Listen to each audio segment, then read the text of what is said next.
Bob Nightingale. Outfielder Joey Gallo gets another shot after his offensive struggles the past 3 years. He signs a 1-year contract with. Let me think. What, you're going to guess who he signs with? National or American League? It is the National League. Cincinnati Reds. Nope. AJ, you want to guess, and probably you'll look down and just have the answer? I don't have it on mine. I already know who it is, so I can't. I'm not gonna, go ahead, announce it, AJ. I mean, it's the team I said was going to make a splash. This wasn't a splash that I was counting on, but it's the Washington Nationals. And, man, I wish I could have hit 190 or 170 or 140 or whatever it is and keep signing $1 million contracts because that would have been a fun life. $5 million plus 1 year, incentives. $5 million. According to John Heyman with the money. Wow. The year before you said million. I said 5. No, millions. Oh, millions. The year before with the Twins, he signed, remember? After he had the contract with the Yankees. 11. Yeah.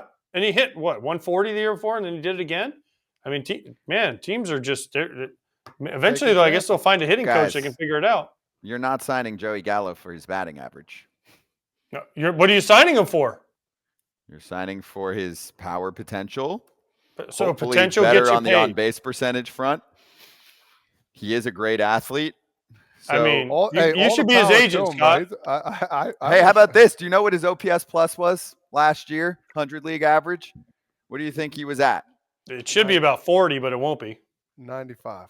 He had a 177 batting clip last year. His OPS plus was 101. Yeah. You know what that tells me?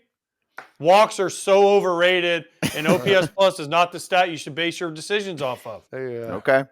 I'm serious because think about it. Yeah, I get it's a stat.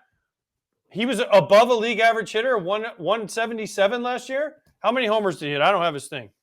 I got it all for you. 21 homers, 40 RBIs, but only about half a season's worth of plate appearances. He was at 332 plate appearances, 282 at-bats. He had 142 punch-outs. So every other time he walked walks. up to the plate, he punched out. Correct. So he punched out 100 half the time. He hit 20 homers. So hey, don't hate the player, hate the game, baby. No, I'm not hating. I'm just saying there's certain stats that like you can tweak to make a guy look good or bad. And this is one of them. Like he's not an above league average hitter for me.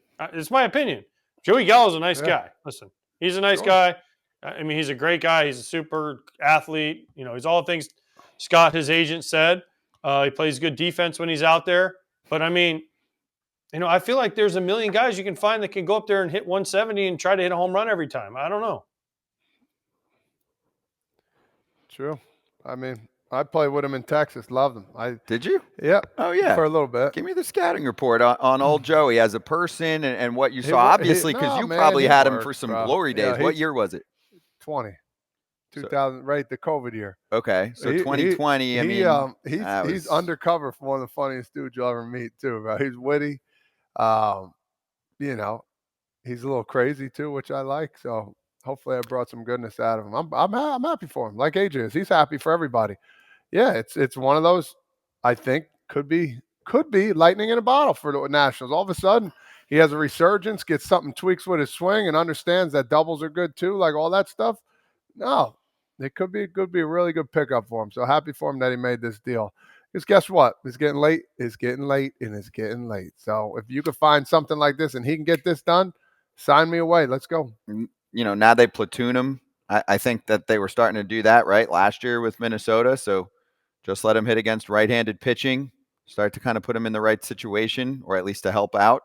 You think teams haven't done that? That teams haven't done that for the last few years? They've been trying this. Yeah, the Dodgers did that, right? The Twins did it last year. I know. I mean, listen, I'm happy. Listen, get every dollar you can. I'm happy that Joey Gallo keeps getting chances. It's amazing to me that he keeps getting chances. I mean, I'm happy for him. I mean, he was when I was with the Rangers, he was a young pup just out of high school as a draft pick, and I got to talk to him. He was awesome. Greg Maddux called me over and goes, "Hey, I want you to watch this kid hit." And it was Joey Gallo, and I was like, "Damn, that dude's got some pop."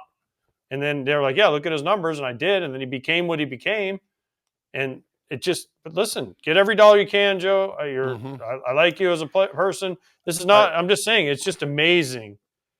Yeah, I would say this might be his last big chance, though, too, as well. So big chance. Yeah. For sure.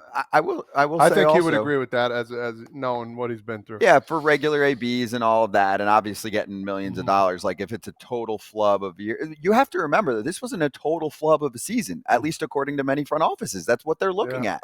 They say, hey, he's got league average offense for us, and you got to take a heavy dose of Ks. And the fact that, I mean, he's a fresh 30 years old, and he's had a lot of success in the past. Yes, super heavy strikeout guy, but he's capable of 40-plus homers. Yes. And the Washington Nationals signed a player a year ago who was coming off a season where he hit 217.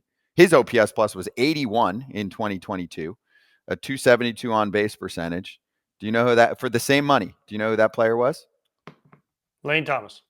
Jeimer Candelario. Oh, nice. He had a great year for the Nats. They were able to flip him for some prospects from the Cubbies. I will say this for the Nats.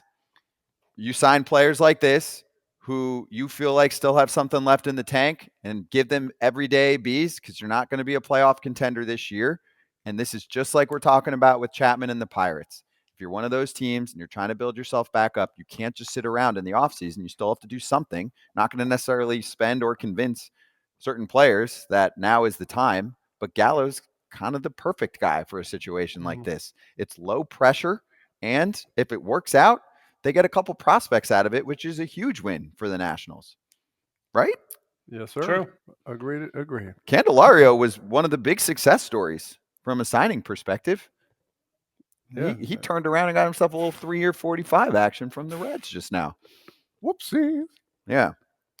All right, so we broke away for a while there for some breaking news, but let's swing it back to a little BetMGM action to the BetMGM Sportsbook account holders who want to be in the Playoff Football Challenge. You can create an entry in the $1 Million Playoff Football Challenge with an opportunity to win a share of $1 million in bonus bets if you predict the 3 playoff football questions correctly out of the eligible users. Each entry period has 3 questions, so get into the app, go to the promotions tab, and go submit an entry and check that out. And 1 entry per customer is permitted per entry period. Gambling problem or concern, call 1-800-GAMBLER.